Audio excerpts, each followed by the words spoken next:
There are understandably still a lot of questions that people have and should have about what happened in Texas on July 4th.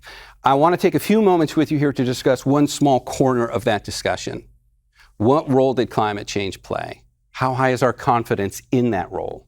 And before I even go into that, first of all, the part of Texas where these floods happened is known as Flash Flood Alley.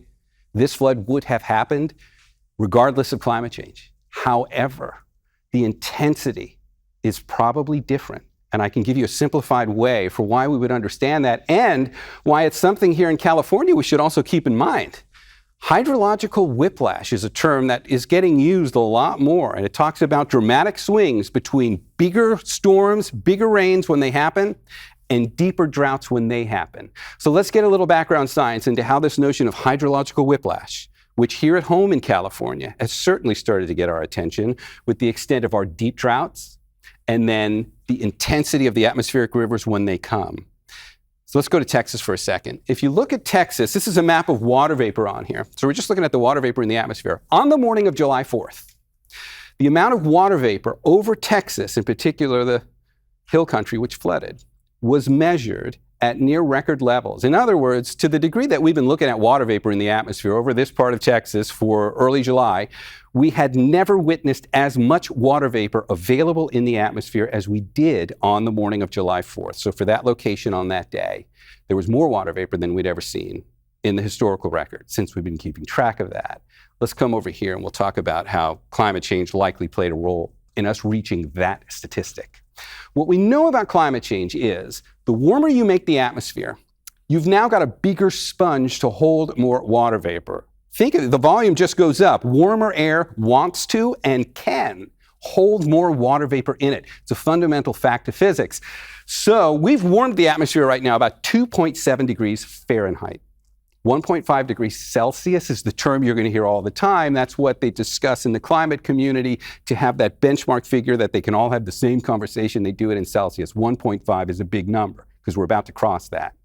But that means it's 2.7 degrees in Fahrenheit.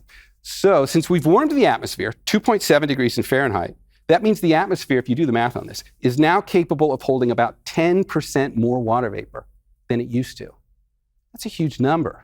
The atmosphere now has 10% more of the ingredients to cause significant downpours and significant floods when they come. Floods used to happen all the time, obviously.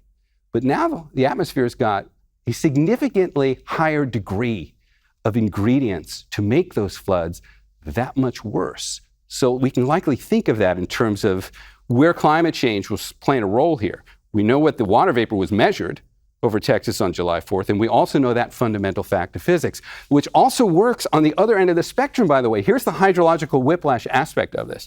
If the atmosphere wants to hold more water vapor, that means it's pulling it out of the ground. That means droughts are getting deeper. So take a look at Texas on the morning of July 4th. This was the drought monitor leading up to the July 4th holiday. That exact location in Texas was in the deepest shade of drought you can have. It wasn't experiencing an exceptional drought.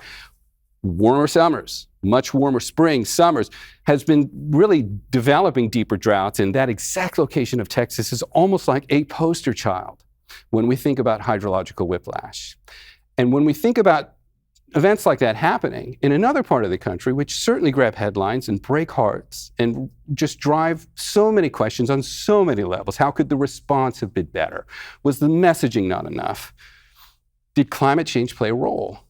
Turns out it is fairly simple to discuss climate change's role in that. And when you take a look again at the graph, this is an important aspect for what happened in Texas. But here at home in California, we know we also experience our own particular brand of hydrological whiplash. We know our droughts have gotten deeper when they've come, and we know when the atmospheric rivers come with bigger rains, those events are also bigger as well. You can tie both of them into this one really simplified concept. All right, guys.